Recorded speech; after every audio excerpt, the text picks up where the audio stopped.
thank you all for being present. We're discussing now the monetary reform. Why should we rethink monetary reform? I think there's a very close link with what was said in the first panel. You know, I was thinking of a way to introduce this, and I somehow I listened to what the governor of the central bank said yesterday, when he was asked to give his views on the digital currencies and how to build a new system of trust in Tunisia. And he said we're thinking about it, slowly but surely, and he compared it to, he said, we're advancing with the pace of a camel steps. I found the comparison very interesting, and I thought maybe maybe that raises a lot of questions. So does for example, for me, I mean, I even asked myself, does the system even trust itself? And I guess we're going to discuss a lot about trust in this panel today. So I'm just not to be long, I'm moving directly to Rohan. Your talk will be about law and macroeconomics of digital fiat currency in Africa, right? Thank you.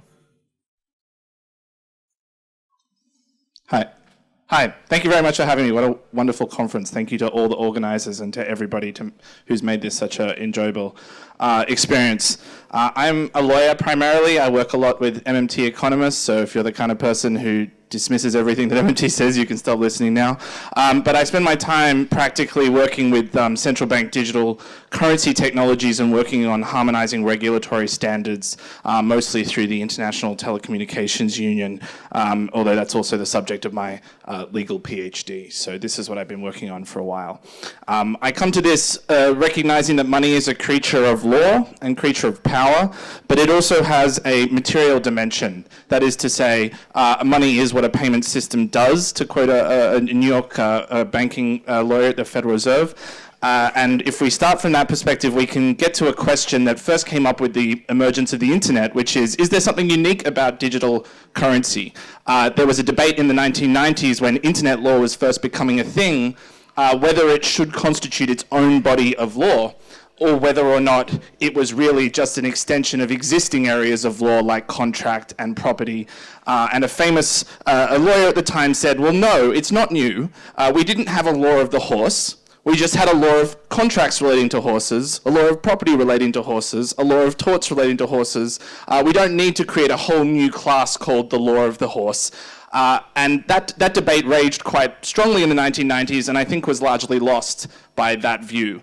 There is a law of the horse now when it comes to the internet. We have a whole field of cyber law, we have a whole field of internet law, and the reason for that is because even old questions, even questions that have been around for hundreds of years in other areas of law, got reformed and refracted through our understanding of the new technology of the internet. And you could imagine looking back now in the 1960s and trying to understand our current problems through the lens of fax machine law, or telephone law, or Morse code law, and you would understand how limited those frameworks are for explaining the questions that we have today regarding internet regulation. So if we think about digital currency in a similar way, my argument is we're going to get to a point where we really have to understand the future of digital currency as something different from the way that we've understood money in the past, if for no other reason than what we considered before monetary technology is now integrated with a range of other areas. So I would argue today monetary sovereignty is technological sovereignty, economic sovereignty is data sovereignty, and political sovereignty is intellectual sovereignty. You don't need to go all the way back to Foucault to think about the ways in which having a surveilled internet and an internet that is controlled by people at the center can change how we communicate and think about our political possibilities. It also has very interesting implications for theories of political change. We can continue to fight the last war, or we can look towards the next war and try to win that in advance or early, so that when those questions come to be the defining questions of our era, we're already ahead of the curve and we've already got a clear political program. And I think this is the framework with which I came to digital currency, despite having a range of other interests. I think, sadly enough, or perhaps as is commonly the case, the people who got to this vision first were the right.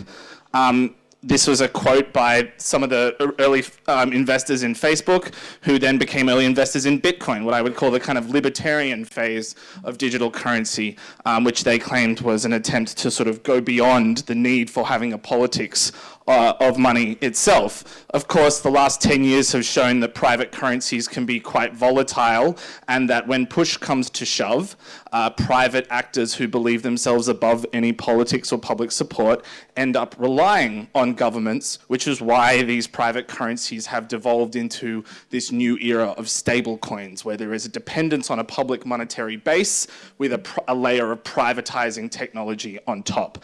So when you kind of pull back the libertarian narrative, it usually ends up being standard old fare neoliberalism. So the very same people who said that we're not going to believe in politics are now talking about joining the Libra Association, which is the same old players, the same old characters. It's big finance and big tech and big business simply moving into what was supposed to be an anarchic libertarian space. The sort of public response has been slow, but it's finally coming around. We're starting to see a recognition that central bank digital currencies are here to stay, and the question is not, are they a good idea? Should we implement them? Which was the question of the past maybe decade. The question is now, how are we going to implement them, and what are they going to look like? And I think one of the risks here is that we think too narrowly, we think too small. We think of this as simply a small innovation over payments, access, or inclusion, rather than something that can go and transform the root of finance and every possible layer. So if we think about digital currency or digital fiat currency, more broadly than simply a central bank account, we can look at it as a way of transforming cash, but also government securities, public budgeting, the capital markets more broadly, all the way through to the way that we think about public finance. And it's important in this space that progressives have a vision. It's not to deny the importance of political struggle. Of course, everything is going to end up requiring actual political struggle, and I don't think I need to say that too much further in a country like Tunisia. But we do need to know where we're going, what we want. If we don't know what we're actually trying to fight for or what we're trying to build, chances are we're not going to build it. So the kind of developmental agenda I would like to trace out today, and happy to chat, in more detail in the Q&A about any particular parts of it. Firstly, starts with payments. This is a very famous money flower from the Bank of International Settlements, showing the range of different ways you could design a central bank digital currency, whether you are aiming for wholesale or retail, or having it be around centralized accounts, or some sort of decentralized token or a stored value system. There have been some quite intense developments in publicly issued digital currencies. Some have been more successful than others. The electronic dinero in Ecuador is largely considered a failure, although there were very important developments that it achieved in terms of connecting a central bank currency directly to mobile phones without any intermediary banks. More recently, the Indian UPI, the Unified Payments Interface, has developed a common publicly given bank ID attached to their Aadhaar system, which has its own problems, but this is an attempt to go beyond individual bank accounts and provide a single common account which individual banks could connect themselves to. In the developed world, there's been a move towards a reassertion of public accounts and public financial infrastructure. Some people have been talking about that in terms of having postal bank accounts, which exist in a number of countries already around the world. Others have been talking about it in terms of directly giving a central bank account to individuals as a way of getting around some of the limits of deposit insurance caps and the instability of mobile money operators who are dependent on banking systems for the safety of their assets. Perhaps one of the more interesting ones at the moment is the Central Bank of Sweden, which interpreted its legal mandate to provide cash and coins as a mandate to provide a form of anonymous, decentralized digital cash, because they were experiencing a situation where the majority of businesses in Sweden would not accept cash anymore. And so because they had a legal obligation to provide cash services, when physical cash started to decline, they interpreted that as an obligation to provide a digital cash equivalent. And I think this is going to be a really important test case for the rest of the world, because most of the central bankers around the world today are not thinking about anonymous cash as a core feature of the central bank digital currency systems they're looking at. More broadly, we can look at fiscal and monetary policy implications. One of the obvious implications here is we can use this moment to renegotiate the current fiscal monetary policy dynamic. This is a dynamic that's already under negotiation or renegotiation internationally, but using the framework of digital. So currently we have a system where fiscal policy is externally financed, either through the issuance of debt that is ultimately bought up by the central bank or by private capital markets.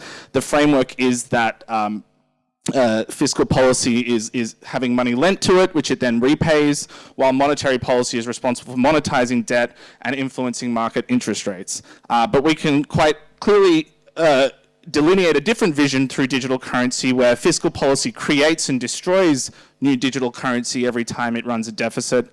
And the monetary policy authority is responsible for changing the composition of those assets if they want to issue things like long duration debt that earns interest, or if they want to simply set interest rates directly on short-term cash liabilities, they can do that. So you still have a division between fiscal and monetary policy, but one built around a different breakdown between what we might call money creation and qualitative composition management.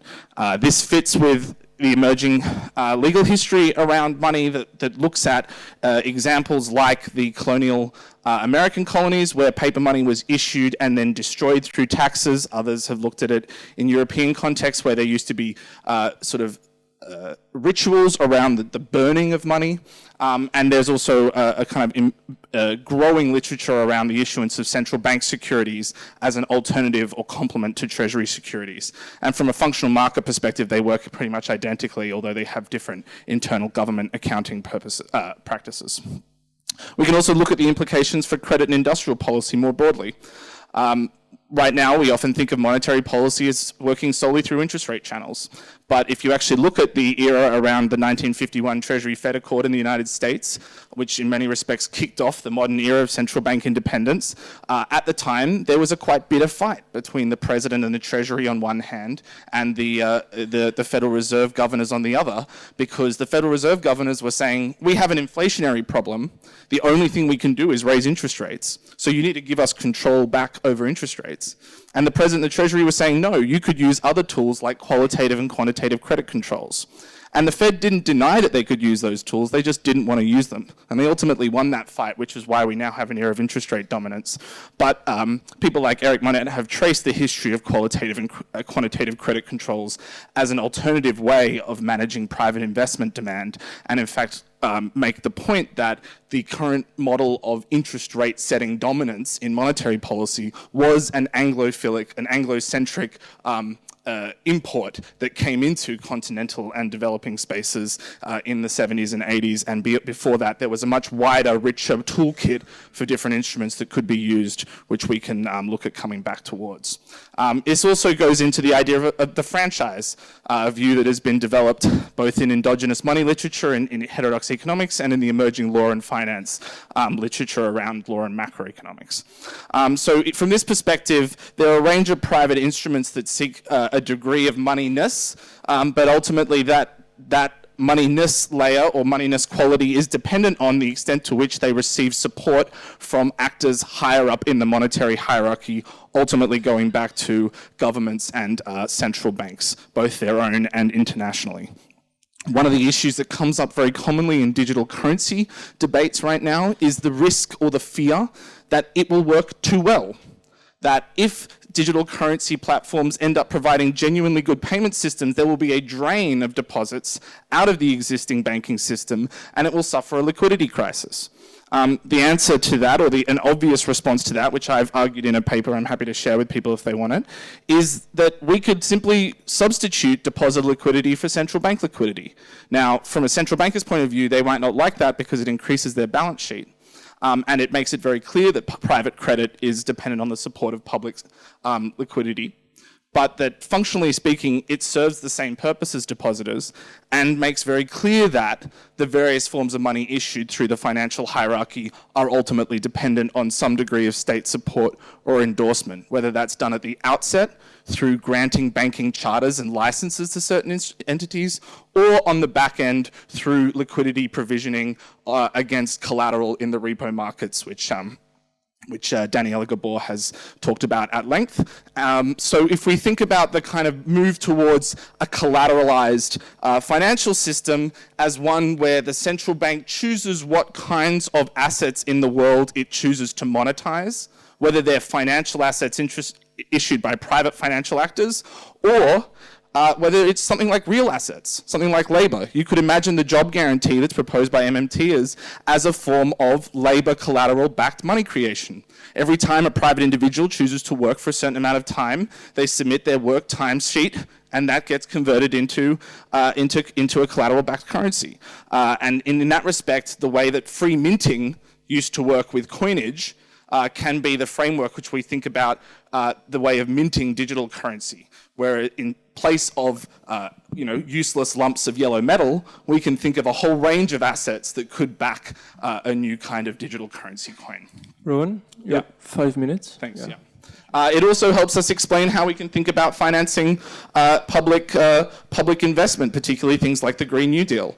Daniela's framework yesterday and her warning to avoid public-private partnerships is one that is increasingly becoming the center of the fight in places like the United States, where there is a tendency or a urge amongst some people, or a kind of motivation to move public spending priorities off the government's balance sheet into things like public banks and investment banks, so as to reduce the perceived price tag of the Green New Deal. But one of the arguments that we've made is that this is going to ultimately corrupt that investment process, because it's going to transform the goal of those investments from things like ecological sustainability towards things like repayment, repayability, profitability, and ultimately that's going to have a corrosive effect on the public policy outcomes we're trying to achieve. So if we think about a digital currency technology where we're issuing to achieve a purpose and then taking back to destroy any outstanding currency, we don't need to worry about repayability. We don't need to worry about profitability as the limiting factor. We can keep social considerations at the center. The last layer is how we can think about how individual national currencies fit within a broader ecosystem of currencies. And often you see this debate around state currencies versus non-state currencies, which you can think of in terms of a public currency versus things like local and complementary currencies or private currencies. And I don't think there's much of a tension between the two. I think you can actually have both. I sort of, have a lot of time for the late Bernard Lieta, who used to talk about the importance of monetary pluralism as a form of building monetary resilience. And I've argued that in order for community currencies to work well, they need to be integrated into the public monetary system and the public monetary hierarchy.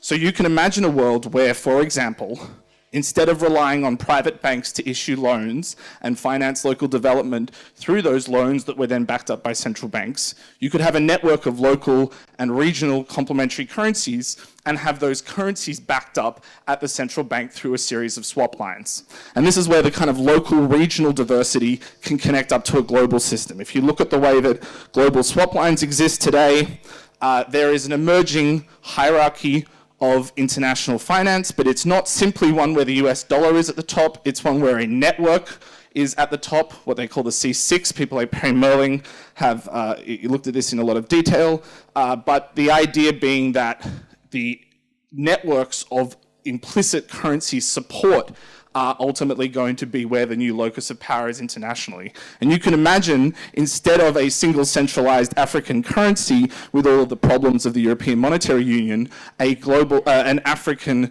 currency swap line network where individual African nations are supporting each other's currencies, while at the same time each of those nations are also supporting a series of local and complementary currencies as an alternative form of encouraging investment rather than relying on private banking systems. So again, this isn't to presume that simply proposing this is going to eliminate all of the political challenges associated with that, but it is to acknowledge that we need to have a vision of something other than private finance if we're going to get beyond the situation we are right now. So in that sense, we can imagine a world of digital currencies that starts with the money in our pockets, starts with something that's anonymous and cash-like, that goes to a system of accounts, that is connected to a system of public spending and of decentralized credit, and then ultimately forms a nested hierarchy of currencies in the world connected through a swap line system. All of that is not simply reducible to what we currently understand as central bank digital currency. As I said at the beginning, that's usually framed in a much more narrow, less ambitious way. But this is the moment where we can use a framework of digital currency to articulate this vision and to push while this is still a soft, emerging political space. While people, even in the centers of power, are trying to work out where this should go and therefore don't actually have a strong vision and a strong kind of political agenda as they might otherwise. Thank you very much.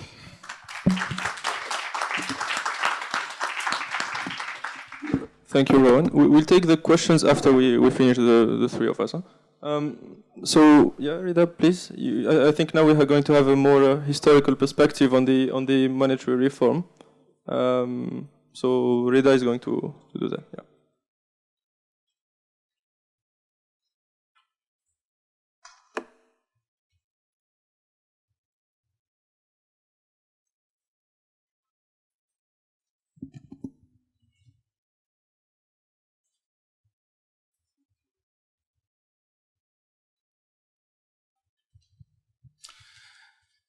So, hello everybody. I'm going to start by thanking the Rosa Luxemburg Foundation for having given me this opportunity to talk about currencies, about their history, about the history of currencies reforms, and about some perspective about what we can do in the future. So, in doing this research and exploring this subject, I've had a little but profound problem in the sense that it is hard to reconcile between currency reforms and currency subjects and the longue durée perspective, in the sense that this perspective kind of makes it hard to define what is a currency, what can be a currency. It consequently makes it hard to determine what make a currency reform, or just a simple modification that goes from one region to another region. I'm going to expand on that a bit later. But first I'm going to start with an illustration of the diversity and the disparity of currency phenomena, starting first by the ray stones. I think that many of you are familiar with them. They are the stones that served as a currency in Yap Island, which is in Southeast Asia. These currencies are clearly not fungible. So one of the main characteristics of what is supposed to be a currency doesn't exist here. But these currencies served, or these stones served more as a way of settling the transaction at the end of a cycle of transaction. Then they served as a money that is utilized and used in everyday transaction. One case that illustrates this idea is that in Felix Martin's book, which was published in 2015, he recounts the event in which one of the inhabitants of the island said that he lost one of the stones in the sea. And by losing one of these stones in the sea, he didn't have any proof that he had any money that was represented by said stone, but he just was believed, and the community believed him, and it adopted his discourse, and many of the future transactions that followed afterwards were based on the fact that he said that he had some stone lost in the sea. So this is not to say that Yap Island people were, fools or stupid. It's just that what to me, what it indicates is that trust was an element that was that existed outside of just economic relationships. This was a small island in which people knew each other. Mostly they were interrelated by blood, and so the relationships were just totally different from what we can understand in our society today. So going from that island, which was isolated and in which there was a whole lot of trust, going to the crownies.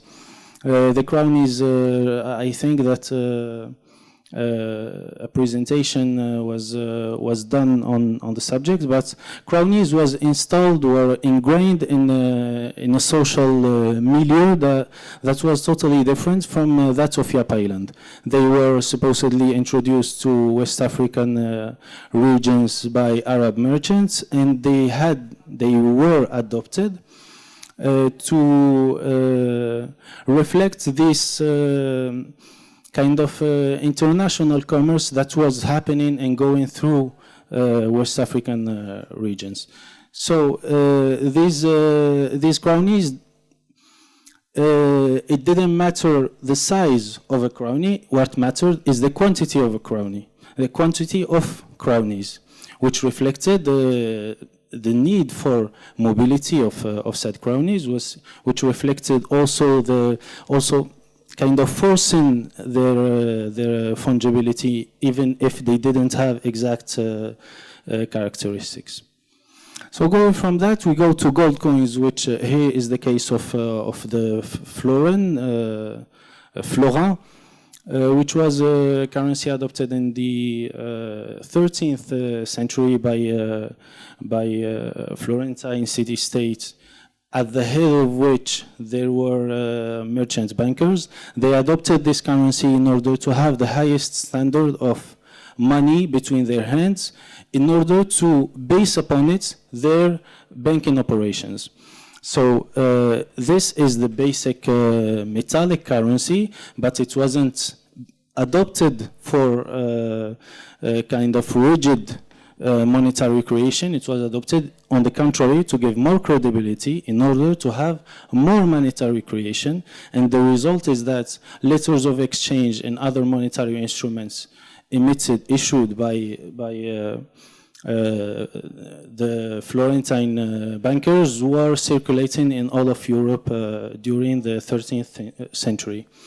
So the fourth case is very curious, because it started as a currency which was or whose value was dependent on its market value.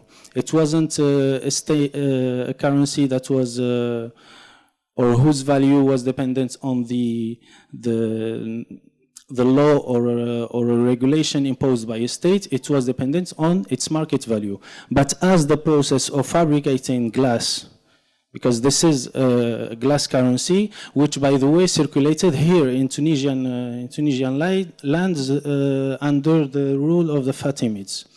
So through this currency, once the production of glass was disseminated in the society, this currency wasn't based on its market value. It became a kind of token that whose value was dependent on what the states said that was its value. So here you have going from totally material currency to a currency which was based on laws, on the enforcing of the state.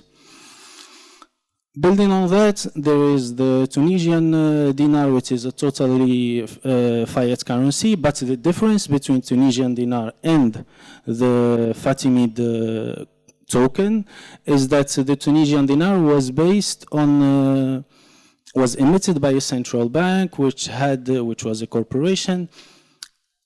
In order to synthesize a whole lot of details, it was a fiat currency to which we have kind of culminated, not through an evolution of the material, but through a social evolution in which bankers and their technology, their social technologies had evolved until they kind of became the currency instead of being just a monetary medium between others. So no need to talk about the Zimbabwe $1 trillion paper.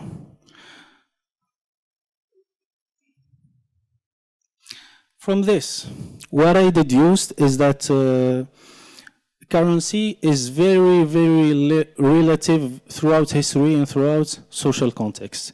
It depends enormously on the social system in which it is ingrained, and it kind of reflects the characteristics, the social paradigms, and the social structures that are reigning in a society in a determined time period. So due to this, it's not possible to adopt a single fit-all definition of currency unless we define it by its functions, which blurs the line between currency and money, which to me is important, to many economists is important, and we will see why it's important. The second is that currency reforms, building on this relativism of the definition of currency, that currency reforms have different meanings depending on the understanding that we have of currency, since they are specific to each currency. For example, the change of a weight in a yapstone will have totally different implications and consequences than the change of a weight in a paper currency. In one case, it's a big reform, and in the other case, it's just a secondary detail that could create unnecessary problems. So currency reforms are very relativistic, like currencies are relativistic. Building on this, what I found as the parameters between that kind of define what the space can be for currencies to be expressed, for currencies to be reflected, is a theoretical case of complete materiality in which currency is just based on its material components, the market value of its material components. And the other case is a complete abstraction and systemicity in which there is no physical or any real world manifestation of the currency. There is just debits and credits without any even logos or symbols that can represent said currency. So these two cases don't exist and haven't ever existed in real life, but they serve to kind of circumscribe what can currency be and what reforms of currency systems can occupy in this space. So the reforms are represented by the yellow and the blue things. I forgot the word. So the reforms, if a currency is kind of a point here or something like that, a currency reform aims or have the implication always to move a currency from this state to this state. It means that it has as a consequence to get a currency closer a bit to complete materiality or get it a bit closer to complete abstraction and systemicity. At the center of this, there is a judging criteria that always is present in the reforms as a cause or as a consequence in the reforms of currency, which is market access and the stability of purchasing power. Some of the specialists in primitive money will say that the stability of purchasing power is not a condition, but at least the predictability of said purchasing power is an important feature. So, given that, what are the elements that can determine the reform's success or failure? A currency reform is more or less an important alteration of currency rules and traits, as I said, that has an important impact on its users. Currency reforms are more or less likely to succeed or fail depending on three elements. These are the main theme of the main results of this research. First, the controllability of monetary production, conformity with users' expectations, and the resistance to transnational power dynamics. So I'm going to start with the controllability of monetary production. Why monetary production must be controllable? And this is something that will be agreed upon by Keynesians and MMTers here present. Monetary creation must be controllable because it's dynamic, it's determined by market mechanisms, by the contracts and acts used by the legal rights they produce, if they are characterized by contingency, by if they produce rights in personam, rights in rem in their application. Also, currency production is always adapting to monetary creation in quantity if other monetary mediums don't exist, and in its role when monetary creation is dominated by other monetary mediums.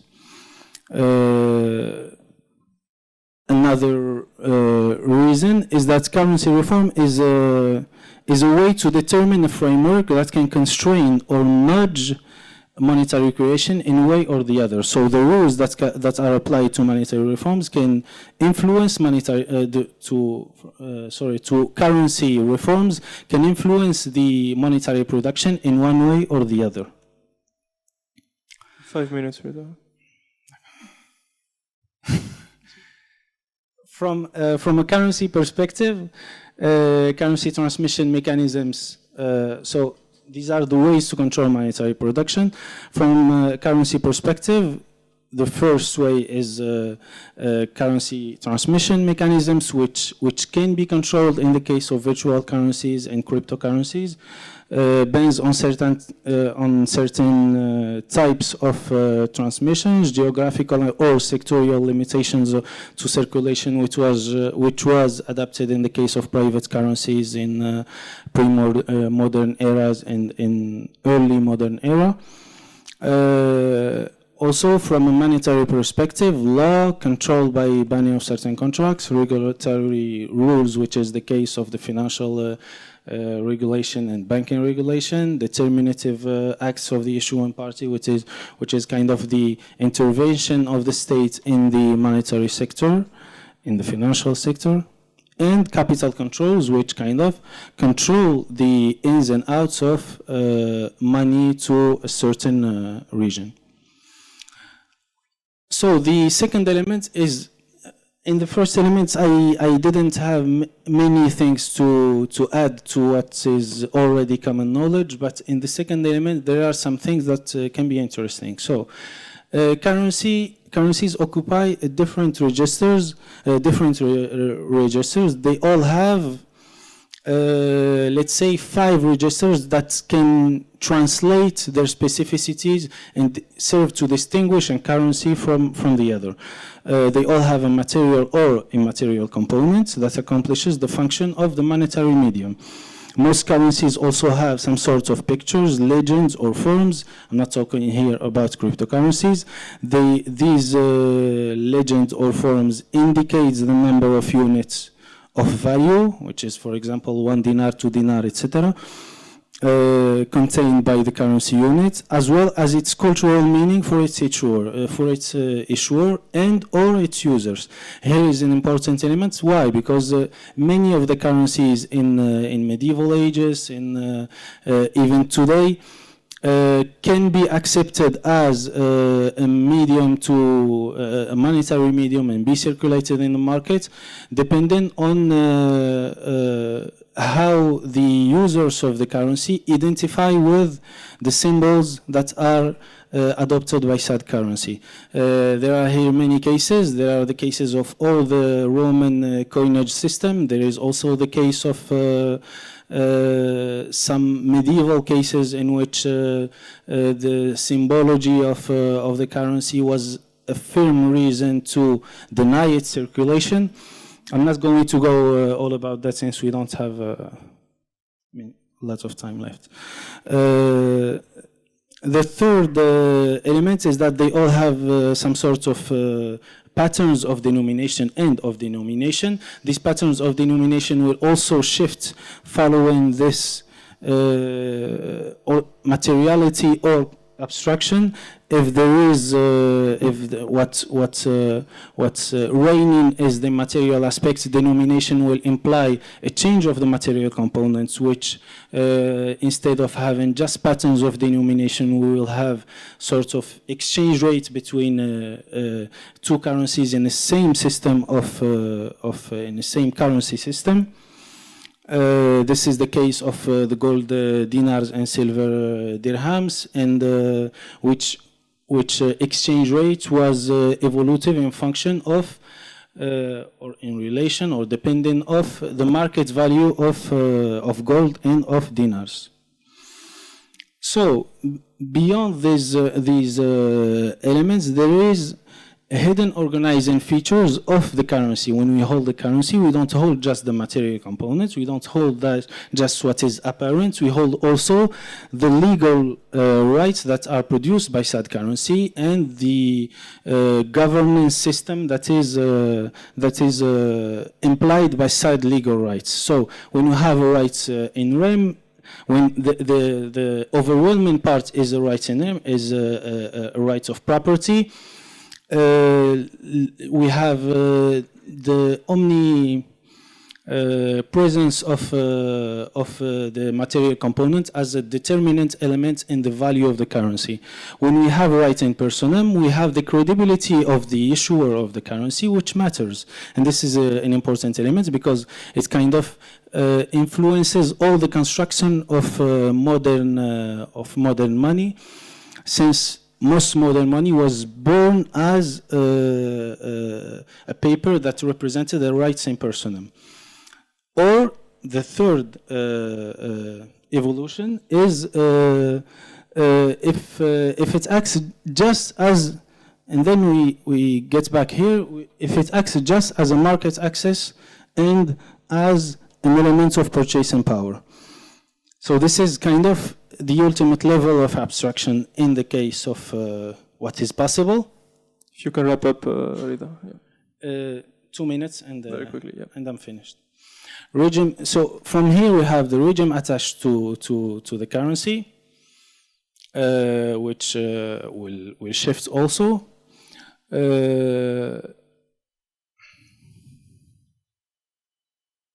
Well, I'm going to now shift from this to the cultural path dependence and importance of symbolism. I think I'm going to jump this. go to the resistance to transnational powers. There is here two elements that I'm going to just go around quickly. The fact that we have currencies that which value are determined either by the person who is issuing the currency or by the person who is issuing the currency, if it has a material component, which is, for example, gold, or even if it doesn't have any material component, it makes the system depend on the issuer of the currency. The whole system of monetary colonialism and of monetary hegemony was due to the importance of the issuer of a currency in systems which integrate a right in personam, it means debt or something like that, or just a complete dependence on the person. The most known case is the case of the dollar and the dependence on the United States, which, as de Gaulle remarked, isn't just a hegemony of currency. It's a hegemony of militaristic power. It's a hegemony of economic power. It covers all circuits of power. And this is a quote from de Gaulle. And he must have known, because he was doing the same thing with the franc CFA et tout cela.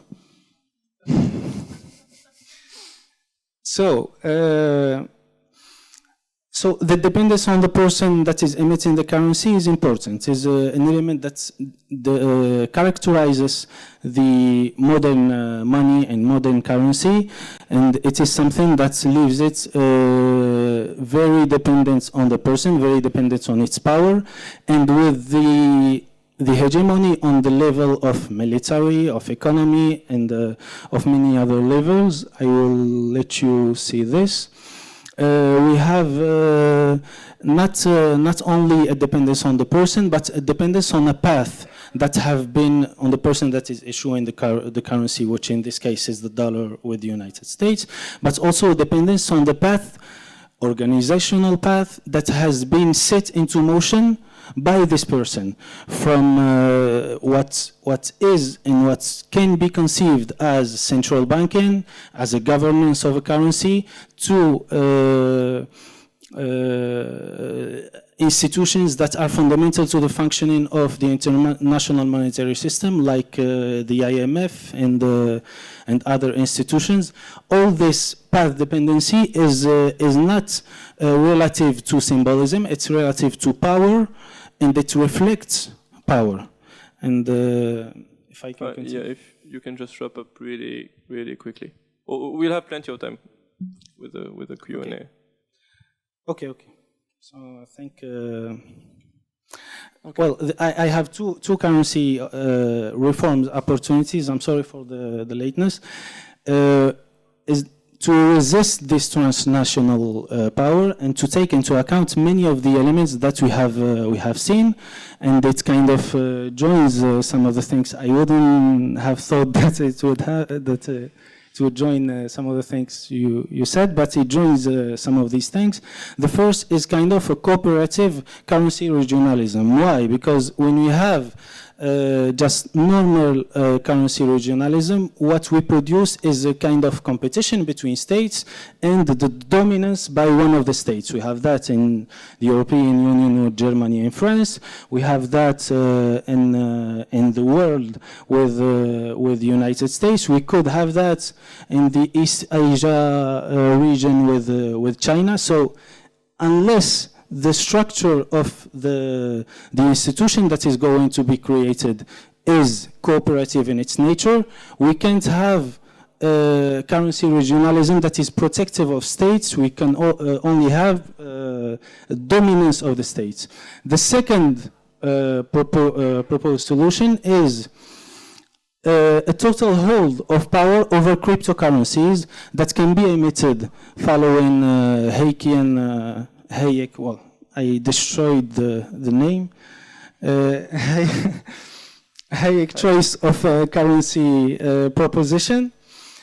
And also that can be linked to the soil, to the country, by some sorts of local cooperative legal status, which was proposed by Ostrom. We have already the 8 principles that are proposed by Ostrom, and with that I am very sorry for taking this much time.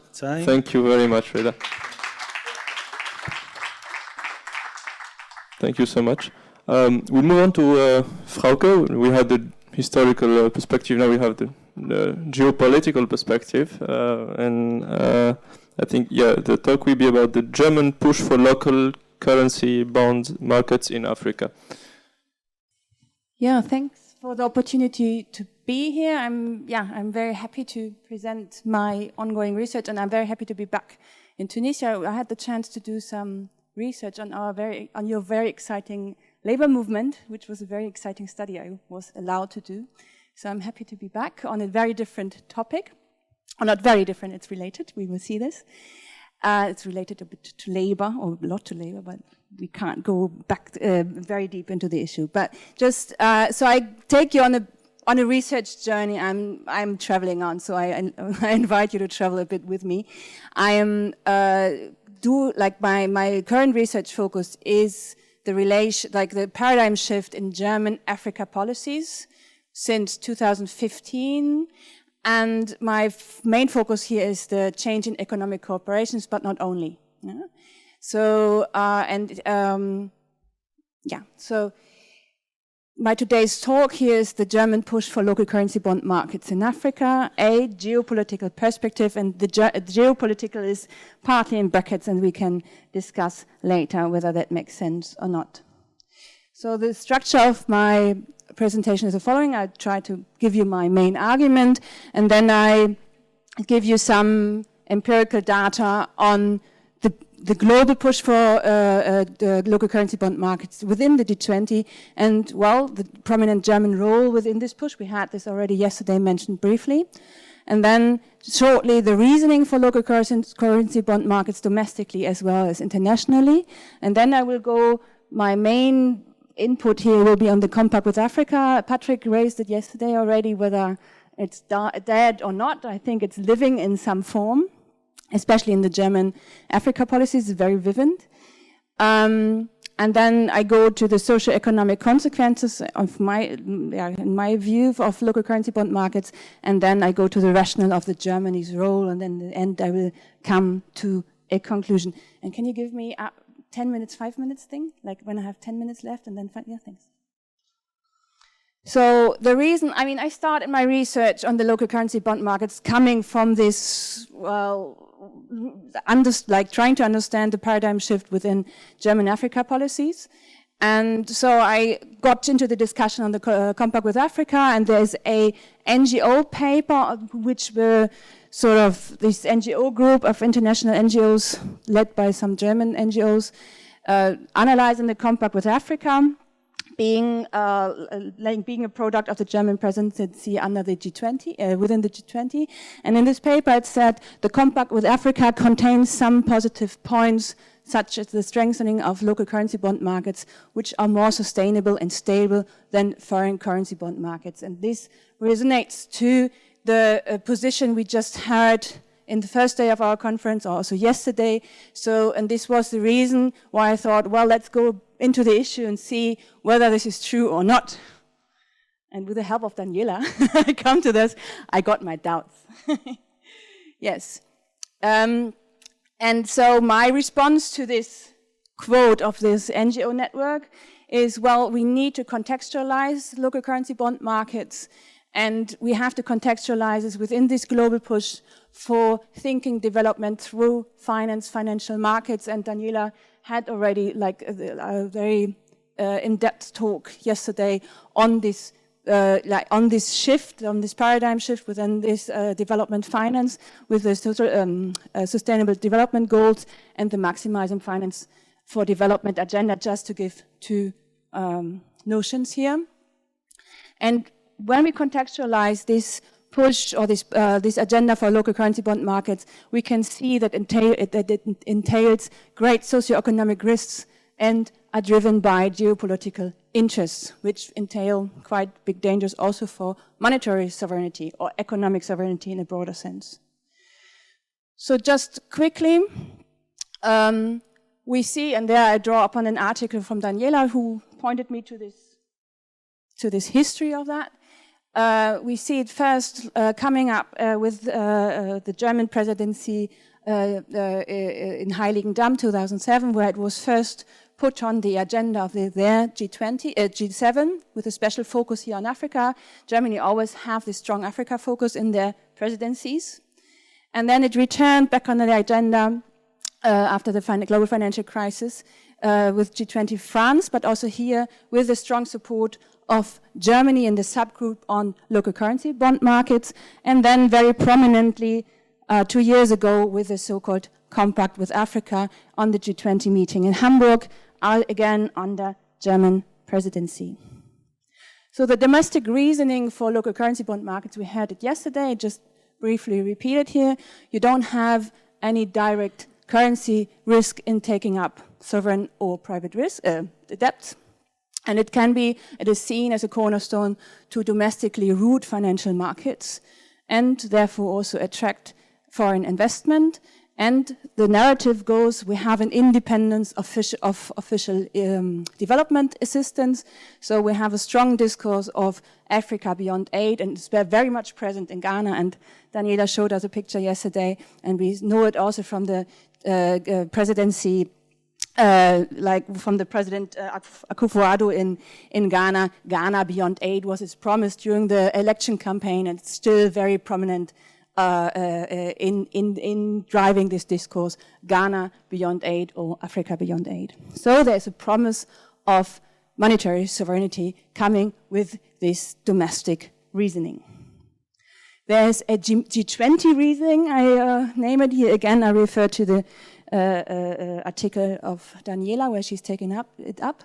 So the hope of the G20 is to strengthen the resilience of global financial markets by creating more and deeper domestic financial markets, to root them domestically so they are less prone to the volatility of the boom-bust cycles.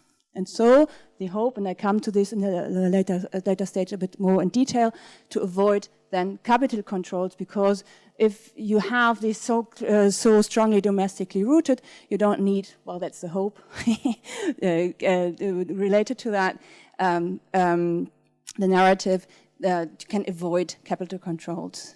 And certainly this then creates better investment opportunities for the global private capital flying around. And I think we can see in this compact with Africa the most comprehensive plan of implementing. I'm gonna step over this in a second. Sorry, Rosa.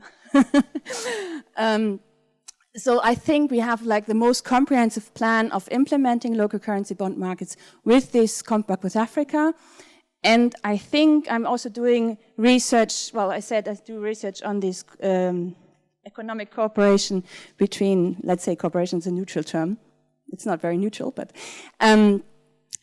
between Germany and African countries, which then relates strongly, naturally, with the European Union, as Germany being a major power within the European Union, with the EU External Investment Plan, which you might have heard of. And I think the External Investment Plan is a very important implementation tool of the Compact with Africa, and it was influenced also text-wise by the Compact with Africa. So what is the Compact with Africa? The official authors are the IMF, the World Bank, and the African Development Bank. And the actual author, I just had it asked in an interview with the BMZ, and they said, yes, it is true. It was written within the German Ministry of Finance. It was published in March 2017. And the official goal is to support, well, investment, it says, but it's very clearly meant foreign investment in infrastructure in sub-Saharan Africa. And the content is the suggestions of reforms in Compact with Africa countries. So there's no aid necessarily bound to it, but it's a reform agenda which can be used, as it said, modular. So it's not, yeah, so it's like, but it's quite a comprehensive plan. And the main G20 country implementing it is Germany. So far we have 12 compact member countries: Morocco, Tunisia, Egypt, Ethiopia, Rwanda, Benin, Togo, Ghana, Cote d'Ivoire, Guinea, and Senegal. These are also main cooperation partners or countries of German development aid. So the Compact with Africa is somehow structuring now the German development aid policy or development policies in Africa. And well, we have three, how is it called, Säulen frameworks, three frameworks. And I think, and it's often overlooked in the literature, that the core recommendation here is that they create and deepen domestic financial markets, the third pillar of the Compact with Africa. And there we have as a core recommendation to create domestic currency bond markets as well as one of the main recommendation. And to do that, further it's recommended to enlarge or create domestic institutional investors. You have 10 minutes, huh? 10 minutes? Yeah. Oh, okay. With long-term interests, so such as domestic pension funds or insurance companies, to widen investment areas for foreign institutional investors in public infrastructure and in domestic housing market or others, and to create a favorable investment climate.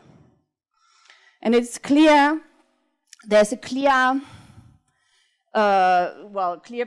positioning that it is to attract global finance to invest in Africa. So it's not for domestic investment, but it's for external investment. So there is a global pool of private finance that can be tapped in for African investment. So that's very prominently stated. So the social economic consequences, Daniela outlined them already, and I go a bit deeper into that. And it refers to an article I wrote in German, also on the contextualization of this Compact with Africa. Well, first of all, what I thought when I heard this plea for local currency markets in the earlier sessions of the conference, I always had the feeling it's forgotten that there's a market creation needed, so a strong commodification. Well, you need buyers and like investment areas, etc., etc. So the markets need to be created. So you need also domestic institutional investors who buy these bonds. So you need to create these institutional investors, which means, for example, to create or enlarge private pension schemes, for example. So to privatize social security schemes. And you need to create safe asset classes. So referring to what Daniela said yesterday, the de-risking part. And there was one colleague raising the question of Aleka. Is she still there? Ah, yes, I will so I worked on the EPAS. Some of you might know the EPAS, the Economic Partnership Agreements between European Union and African countries, briefly.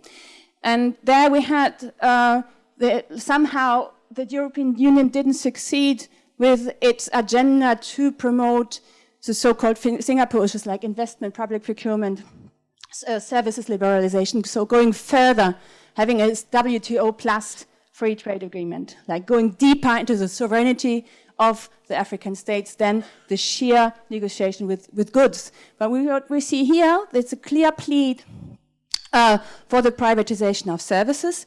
And it is also clearly stated, well, as the African states don't have the administrative capabilities, we offer them templates, contract templates to sign public-private partnerships. So they don't need to study it, they don't need to negotiate it, they just simply need to sign it, which is extremely dangerous, but sets the sort of legal framework to further privatize also services within the country.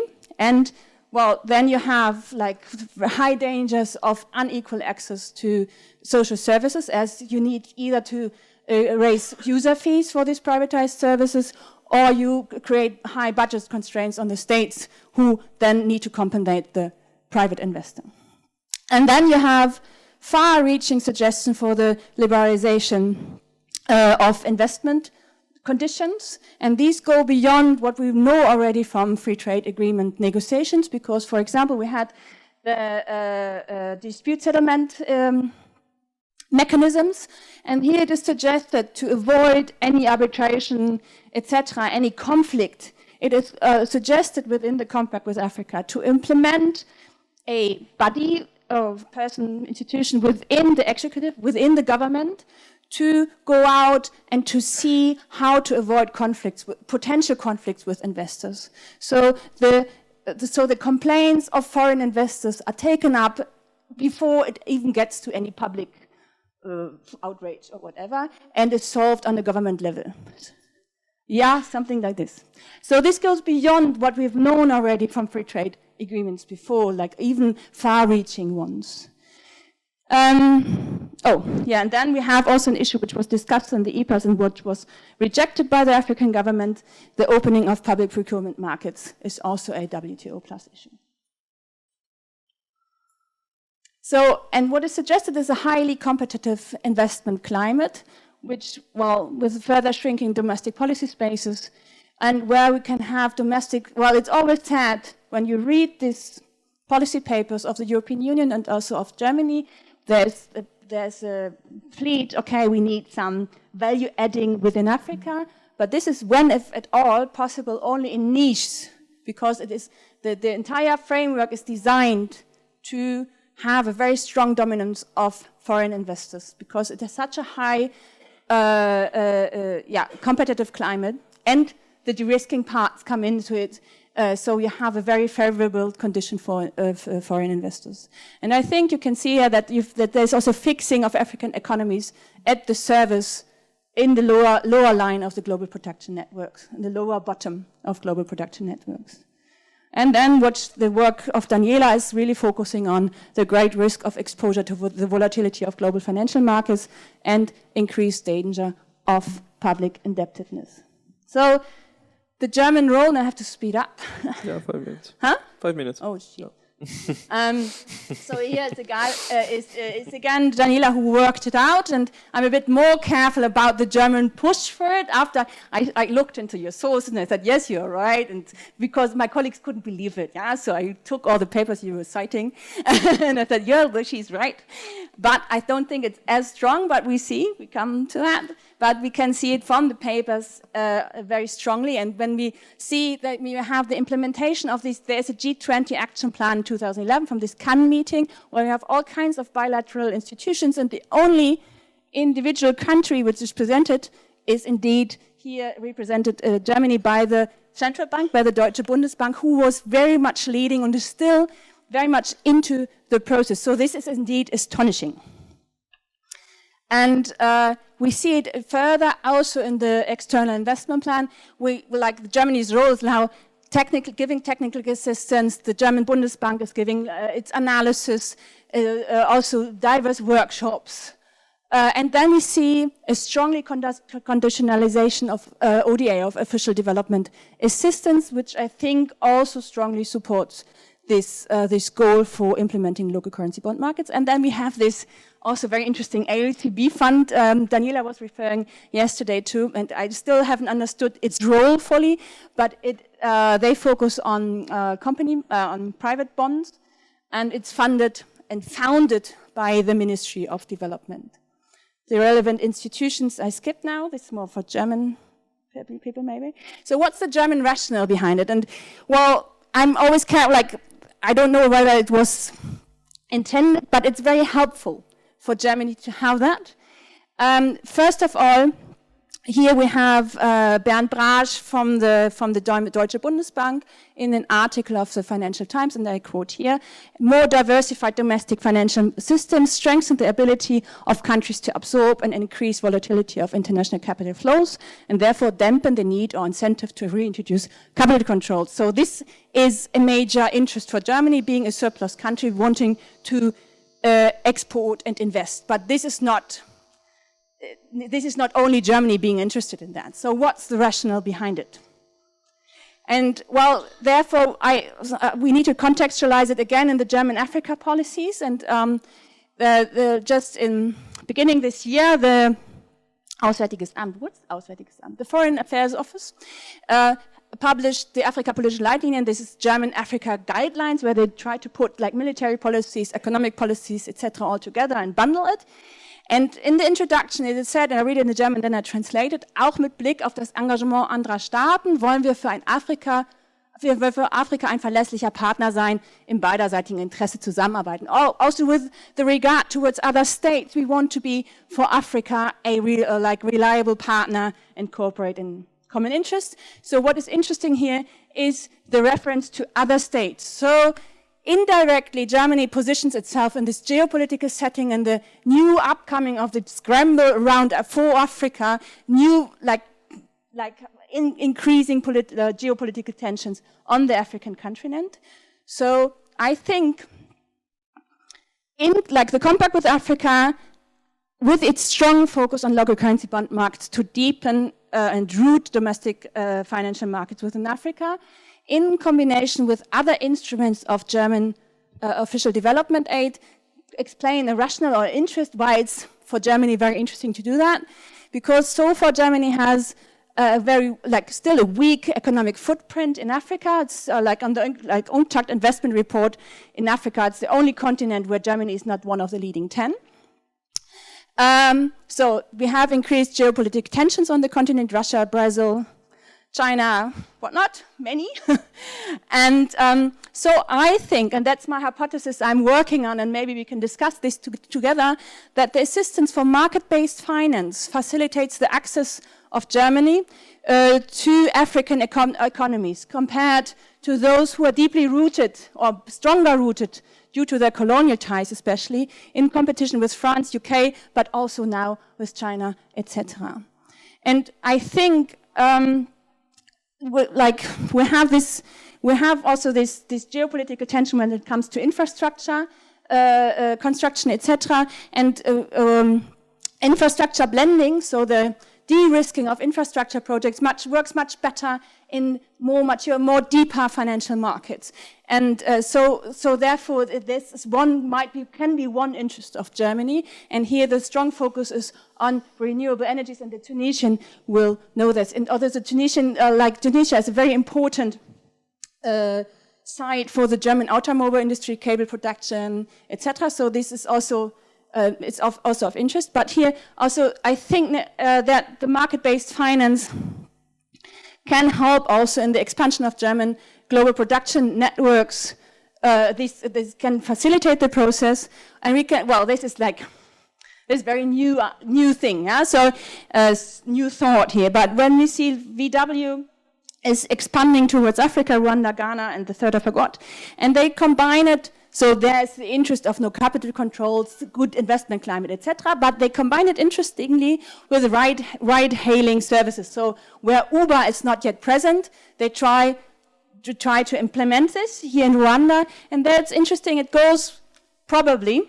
I have to look at it a bit closer with digital payment systems. So we go here into this financial inclusion aspect and see it here. Well, it's very supportive for VW to combine it the way. So this is maybe of interest for the strengthening of global production networks of Germany.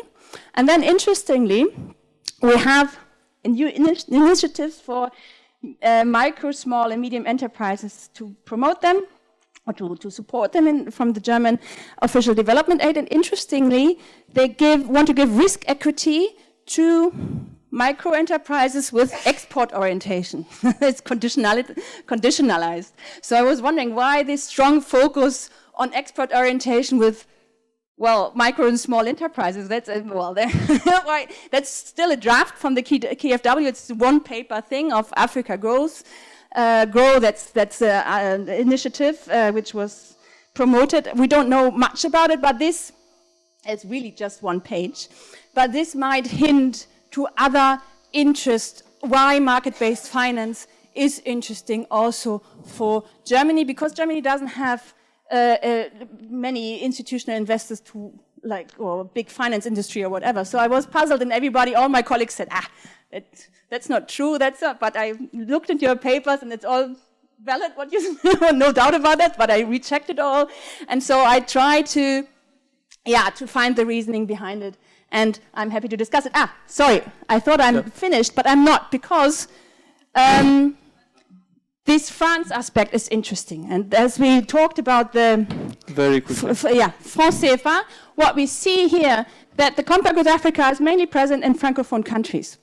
So the hypothesis, like you two just lined it on funny, that we have this strong credit restriction, this strong dependency on France, etc., etc. So it is interesting that mainly Francophone countries, like France CFA countries, but also other Francophone countries, and only 3 non-Francophone countries joined this initiative. So,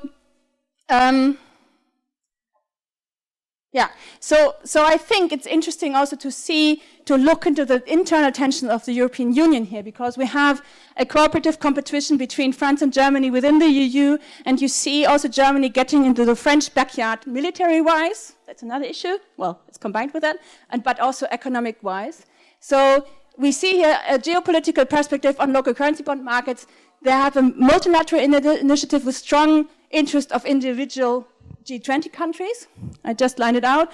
And so I really strongly put into question that local currency bond markets under these conditions give any monetary sovereignty. What we might reach, while there's still a strong connection to official development aid anyhow because of all this de-risking, etc., but even without it, you have a strong dependency on the international financial market, on the global financial markets. So I don't know where the sovereignty should come from under these conditions. And I'm happy to discuss all of these issues. Thank you so much.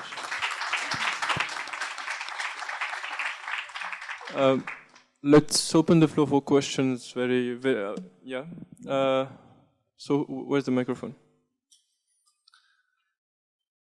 I'm just going to ask you to make it as accurate and simple and short and quick as possible.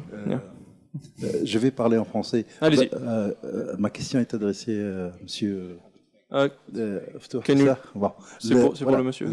Le problème de la digitalisation. Ça. Donc, si on parle de l'économie numérique. Donc, je prends un exemple, je prends le cas de la Tunisie, par exemple, pour l'exportation des dattes, l'exportation de l'huile d'olive. Donc, bel et bien, on peut le faire moyennant ce qu'on appelle la mise à niveau des structures, c'est-à-dire je fais intervenir le ministère du Commerce, le CEPEX et tout ça. Il faut que tout le monde là doit bien être numérisé. C'est-à-dire, ce que je veux dire, c'est-à-dire lorsque j'exporte beaucoup plus, j'améliore la connexion, les fibres optiques et tout ça. Donc c'est dans ce cadre-là que, d'ailleurs, le 20 et le 21 novembre, il y a un séminaire relatif à comment moderniser l'exportation des dates de Tozer vers l'Italie et tout ça. Donc c'est dans ce cadre-là, donc la digitalisation est nécessaire, mais moyennant l'efficacité des moyens, enfin la connexion. Il ne faut pas qu'il y ait connexion, par exemple, un arrêt pendant 10 heures ou je sais pas. Donc c'était en quelque sorte, au lieu de gagner, on va perdre dans ce cadre-là. Voilà, c'est juste une petite... Merci. Yeah, the young lady over there. Juste là-bas. Thank you very much. Fathia bin Sliman, I'm an economic researcher with the University of Sfax. I want to ask Mr. Rohan about the digital currency. Yesterday, the central bank had already issued the e-dinar, and the governor was so proud about it. But the problem is our central bank is unable to install a credible monetary policy. Add to that, the financial system is a complete wreck, and the economic agent doesn't trust the financial system. 64% of the Tunisian population does not have access to formal financial services, but the same number, 64% of the population have access to internet. So could the digital currency restore the trust between the citizen and the central bank? Could the digital currency solve the problem? Thank you. Yeah, we have one question from the back. We'll get back to you. Yeah, thank you. My question is also for Dr. Rohan Grey. Could you expand a little about if the labor standards could guarantee a stable value for national currencies and therefore increase foreign demand for those currencies and also asset denominated in those currencies, increasing therefore monetary sovereignty for each country? Thank you. Yeah, if you can pass the microphone to the lady. Yeah. Fatiha Talaïd, c'est une question à Reda Mokhtar El Ftouh sur donc bon, la question est en français. Vous avez parlé de hidden organized features of the currency et vous avez parlé des aspects légaux de la nature du droit REM et personam. Bon, moi, je ne suis pas juriste, j'aimerais bien avoir des précisions là-dessus, mais je voulais vous poser la question, est-ce que vous articulez, parce que la colonisation, ça a été aussi l'importation de systèmes légaux dans les pays colonisés, donc common law ou droit civil, et notamment une conception de la propriété privée qui est propriété privée individuelle, qui entre en contradiction avec les formes de propriété qui existent notamment dans l'agriculture, les formes collectives, en tout cas des formes différentes de propriété. Et donc la question que je pose, c'est cette monnaie, parce qu'on sait qu'un des thèmes de la globalisation et du discours des institutions financières internationales, c'est to enforce property rights, donc d'étendre ce concept de propriété privée individuelle qui vient du droit romain, de l'étendre afin d'assurer des garanties aux investisseurs étrangers sur enforced property rights. Donc, est-ce que vous articulez ça aussi à la question de la souveraineté monétaire, donc le système de droit et de droit de propriété sur lequel la monnaie est appuyée? Merci. We'll take question from the back. Yeah. On va arriver. Ah, pardon, j'avais pas vu. Pardon, excusez-moi. Oh, apologies to the back. Yeah. So very quickly for Frauke, thank you. It was fascinating. Two questions. One, have you actually looked at the size of institutional investment in Germany? Because last time I looked 2 weeks ago, it was around 1.2 trillion euros. And to give you a sense, the UK local institutional investor pool is around 2.8 trillion, right? So I don't think that's not significant. And second, can you elaborate a bit more on how this would work, your hypothesis that Germany is using the market-based finance agenda as a form of competing with France, sort of neo-colonial interest in the CFA franc? And how do you have any sense of the relationship with the French financial system and their interest there? Because Carla told us yesterday that basically that's their territory. Okay, thank you. Yes. We take two more questions and then we go back to answer. On va essayer de prendre toutes les questions, monsieur. Ouais. Quick question to Rohan. What's the role of IBM in this? The provider, the software and the mainframes to all central banks. And then maybe also to Reda, if he thinks that historically what is likely, I mean, if digital currencies will likely be adopted under which countries first? Thank you. One more question. So, au monsieur là, oui.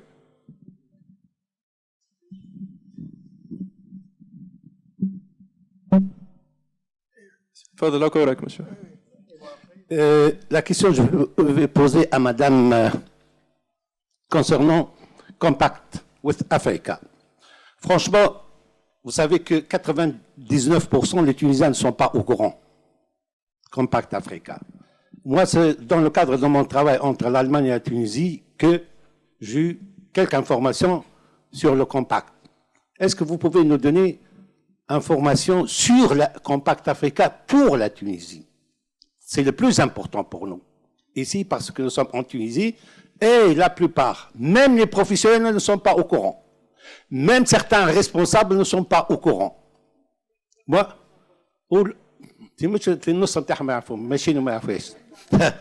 deuxième question, madame. Vous avez dit l'Allemagne veut se positionner par rapport à qui? Par rapport aux prospérités américaines? Par rapport à la route de la soie? Par rapport à qui?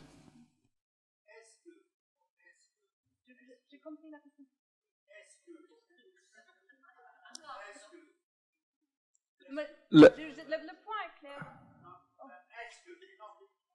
Le plus important, est-ce que quand l'Allemagne allait préparer ça, est-ce qu'elle est convaincue 100%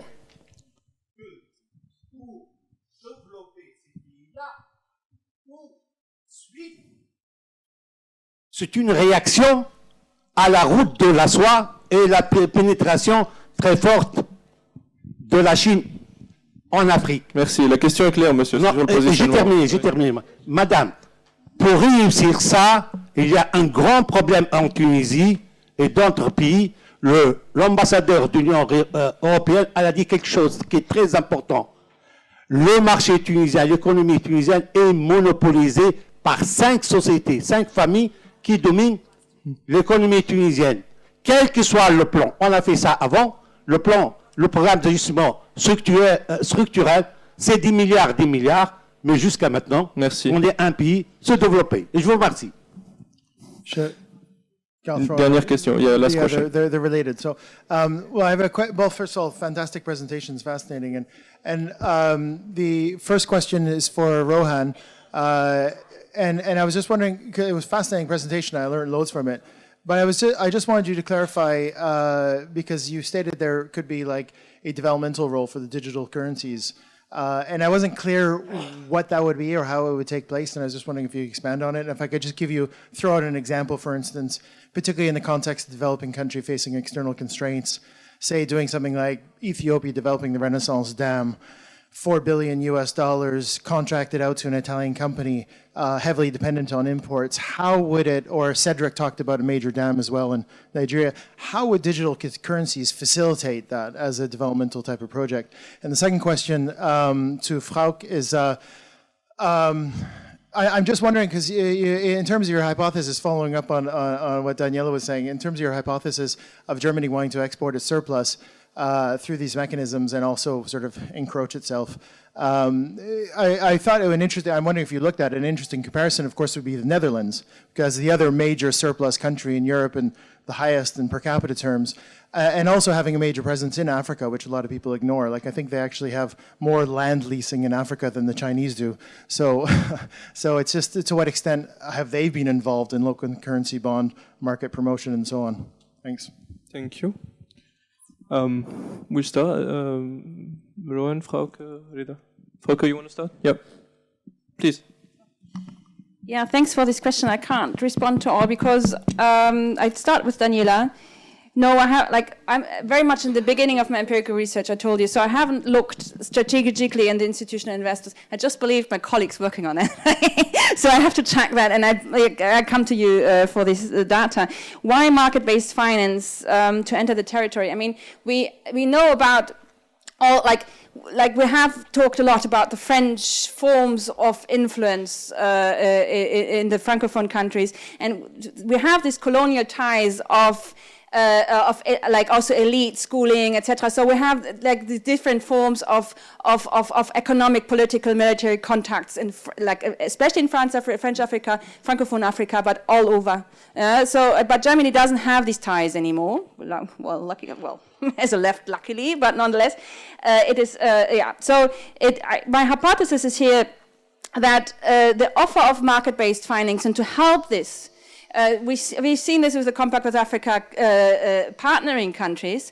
It is, first of all, astonishing that, or like striking, that it's mainly Francophone countries joining this. So the search for other forms of credit is striking here. So there's both. There is a contact making which takes place in the economic, political, like this economic diplomacy, if you want, combined with the offer in helping to restructure the financial markets in the form that you can access other forms of credit to get independent from your former colonial ties. That's just an idea of that. And then it comes into which I lined out with these added things with the VW market access strategy, with this Uber alternative, etc. So this is just an hypothesis, like from the observation and discussions I had. So let's see where it goes. And so what I still missing is the process reconstruction, because, well, these policies never, I don't think that someone in the Bundesbank said, I have an idea how to break the colonial ties in Africa. No, I don't think so. So I have to go back in these early beginnings, and you just pointed out also to the KfW things, and so this process reconstruction is still missing, and it's quite a lot of empirical work which I still have to do, and I still didn't find the time to do so. For La Tunisie, I respond in English. Tunisia plays, together with Ghana and Morocco, a very important role for the German Africa policies. It plays a very important role for the German automobile industry to create competition with Eastern Europe. And I just had the chance to conduct interviews with employees in the cable industry in Tunisia, and they are so worried about losing the how you call it, Aufträge, what's an Auftrag? The orders. And so what is happening? You have high competition between the different companies and between the countries, and the German automobile industry really plays on that. So what you have is very short-term investment. And when I was here, there had been just this big strike because there was a tire factory which was granted, the German tire factory, which was granted tax havens for 10 years, and well, these tax havens went out, and well, the company left. And so we had like blockages, etc. 2 years ago, I think it was. So this is this form of investment which is supported by these policies, and I don't think this is the investment you want, or which is very sustainable in a longer term. So, well, what I said, you might have investments within this leading global production networks, but they're highly dependent still, like they will always dependent on the power of the within the centers. So highly dependent on that, and have very volatile investment forms. No,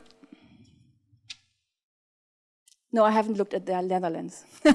So yes, there's this external investment plan I was talking about, and what is striking that this is like the big, well, from the European Commission, copied from the Juncker plan for the inner European investments. So they enlarged this or copied it for Africa and the neighboring countries, and then they have different forms of guarantee schemes, etc., and different forms of guarantee projects. And what is striking here is that, again, Germany is the only member state, which is supporting local currency bond markets. No other. That's striking. More just a continuation of what we've seen before, and there this ALCB fund comes in also. They also have these guarantee mechanisms, and I still haven't understood this fund properly. But it's, again, Germany mainly, and not the Netherlands. That's only the empirical funding I have so far. That's it.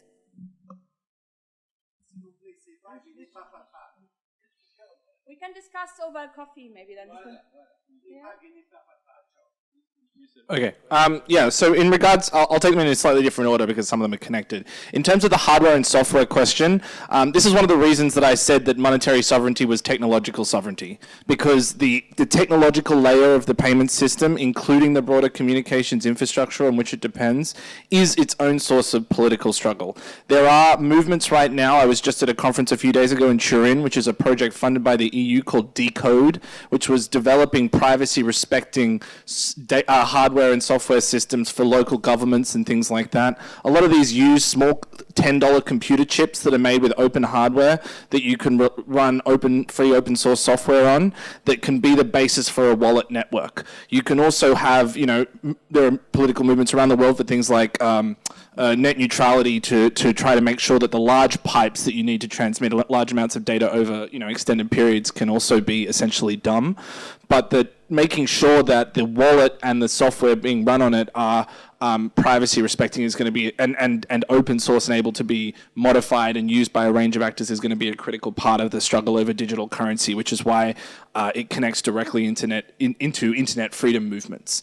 And I think that there are people working on those spaces. I haven't seen them come into the central bank digital space yet. Most of the people in that space are tech vendors trying to become the neo equivalent of the people that sell the paper and the ink and the metal to the coin and the paper money producers. And the more that we can put that in the realm of non-profits and open source software, the better, in my opinion. In regards to the question of the labour standard, I don't think that the point of the labour standard there is to make the value of the entire currency dependent on labour. It's to make the value of the currency issued against that labour connected to the value of that labour. So if you have a job guarantee and that's 5% of the overall labour force or 10%, then that's going to have an impact for those dollars. It's not going to have an impact necessarily on the value of the rest of the currency system, which can still be impacted by a range of other price determinations. But what you can do in that moment is say anyone that turns up and contributes an hour of labour will get $1 of value back or a certain amount of value back. And that as a result of that, you can have a stabilizing impact on that creation of money or that source of money creation. So you can make that essentially an automatic stabilizer. I use the metaphor of a hand crank in the wall where you just walk up and turn the crank and a dollar pops out if you put enough hours in. Now that crank can sit there. Nobody needs to control that, right? Nobody needs to say, okay, there's too many dollars popping out, there's not enough dollars popping out. As long as the labor you're putting in has some social value, then you can be ambivalent about the quantity of dollars coming out relative to the labor you're putting in. And you can think of a range of ways to sort of decentralize forms of fiscal creation in that way. You could do it with green energy as well, for example. You could have energy collateralized dollars where the more green energy that gets created, the more dollars get created to back it, but you don't have any quantitative cap on that, and the amount fluctuates according to the amount of people that bring it in. And that's why I use the metaphor of free minting, because back in the era of free minting, people would just bring in as much gold or silver as you could mine, and they would clip it and put the state seal on it and turn it into currency. So there wasn't some quantitative cap. It was about the amount of metal that was being mined. And you could imagine similar things today. In terms of the Tunisian e-dinar, so the first thing is digital currency is not going to solve all of the problems of political and economic development. But it can be a unifying framework to bring together different issues. So the people I know who are talking about central bank swap lines are not talking about retail development, retail payment systems. The people who are talking about payment systems reform are not talking about a job guarantee and full employment. People who are talking about digitizing central bank bank balance sheets are not talking about how to reform fiscal and monetary policy. So you can use this as a framework to bring together a range of issues in a common political program in the same way as the Green New Deal has brought together a range of issues around a common framework. And in the same, I think that one of the values of digital currency is it's something that even average people can understand. Even average people who don't care at all about economics or monetary theory, know about Bitcoin. They probably heard about Libra. When I was in America, we had this $1 trillion coin to deal with the debt ceiling proposal there, and people had read about that on the subway. So the idea of coins and digital coins being something that's conceptually easy to understand and can be a unifying framework. In terms of the e-dinar, I would say that one important thing here is you're seeing a lot of public-private partnership models sprouting up where everybody is saying the central bank is going to issue this currency, but it's going to be implemented through the regular banking system, or perhaps through the banking system and the telecom networks. And I think one area where we can push and make a strong progressive case is saying we don't need them to provide those services. The postal service could do it, the central bank could provide it directly, and more specifically, if we want to challenge them and push them on their own politics, the angle to do that, in my opinion, is anonymous digital cash.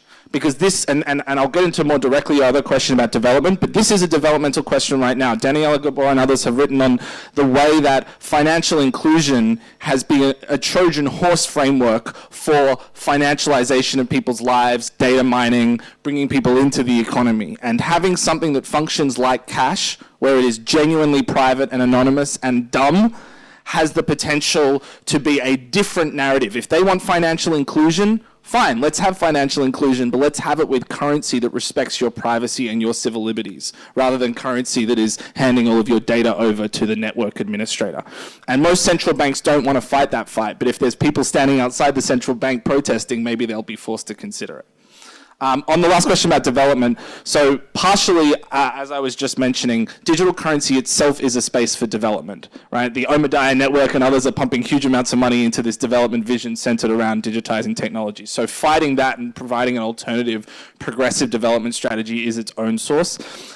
Reforming the financing of government itself, again, digital currency isn't a magic bullet there that monetary policy or fiscal policy today couldn't already achieve, but it can be a way to stealthily bring back in fights that have been lost in the prior generation. So you could imagine something where, as I suggested, instead of financing the fiscal deficit via issuing bonds, you just issue the currency directly.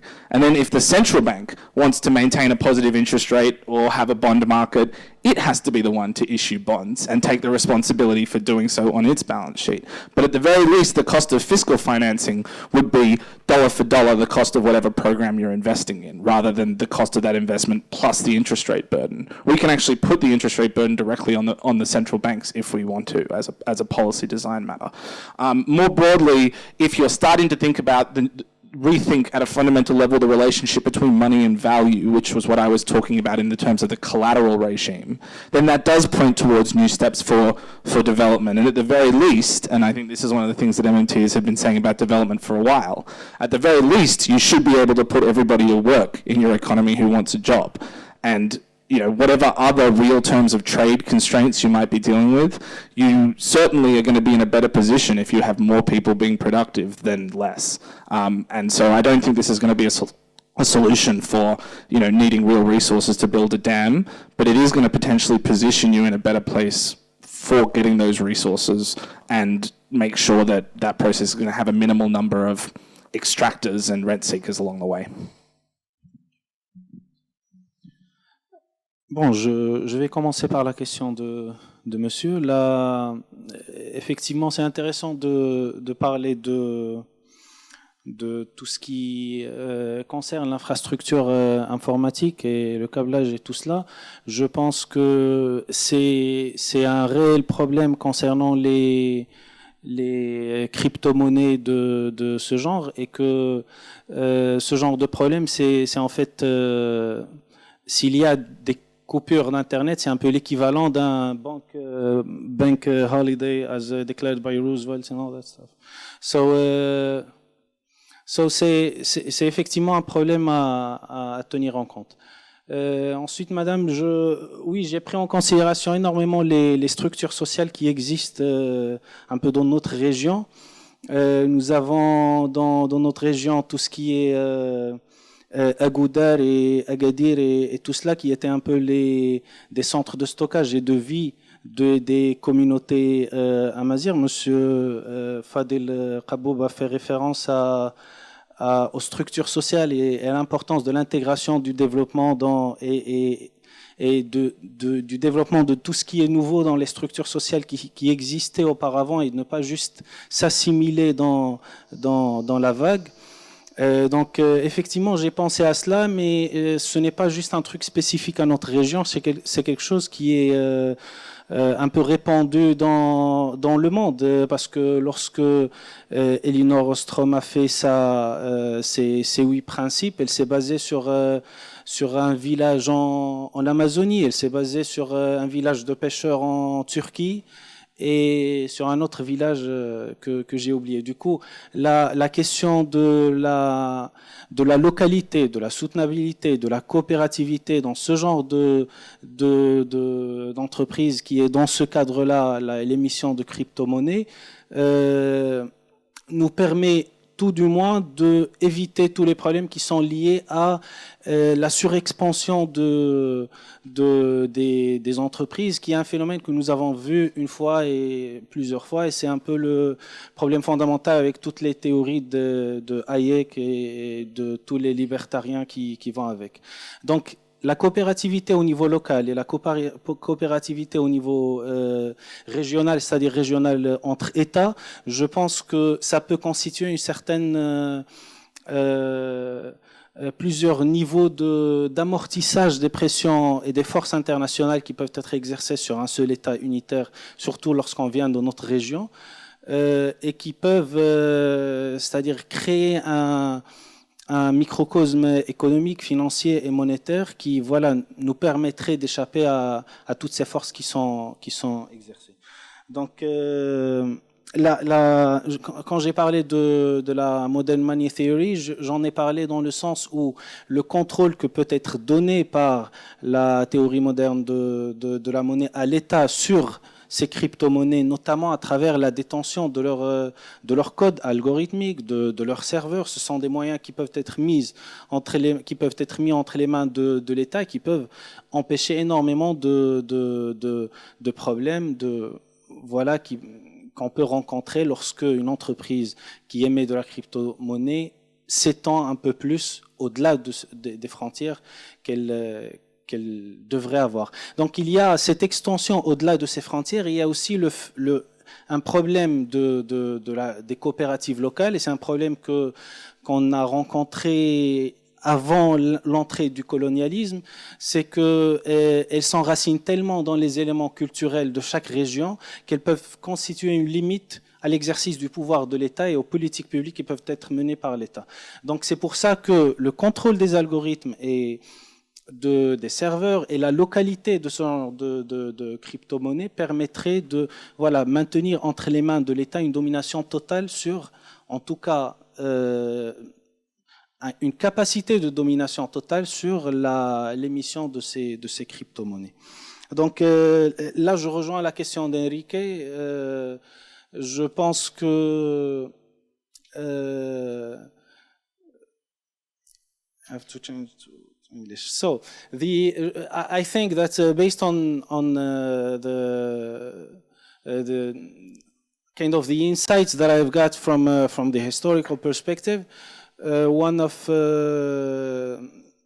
there can be more or less 3 parameters that can determine which countries. I can't say which country will adopt the currency first, and I think that you are better placed to answer to that question since it's your field. But I think that there are 3 parameters. The first is kind of the coherence of said cryptocurrencies' characters, for example, their scarcity, with the conception of currency that